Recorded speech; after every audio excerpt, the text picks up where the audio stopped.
हम लोग आज अपनी मांगों को लेकर बैठे हैं, जो कि हमारी मांग है कि हमें शासकीय घोषित करें, कार्यकर्ता को 26,000 और सहायिका को 18,000 मानदेय दे और प्रति माह 10,000 पेंशन दे।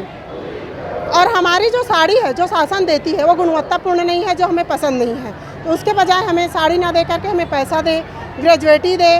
और जो हम लोग को जो सामान मिलता है फ्लेक्सी फंड का, तो हम लोग को फ्लेक्सी फंड का सामान में भी गुणवत्ता नहीं रहती, तो हमें 2,000 हमारी खाते में पैसा डाले। और जो हमारी समय है जो अन्य राज्यों की तरह हमें भी 9:30 से 1:30 बजे तक किया जाए। आपकी मांगे पूरी नहीं होती तो क्या करें? अगर हमारी मांगे पूरी नहीं होती तो इससे और ज़बरदस्त हम लोग हड़ताल करेंगे। मैं श्रीमती सौरी साहू, राज्य सचिव, सिटी यूनियन।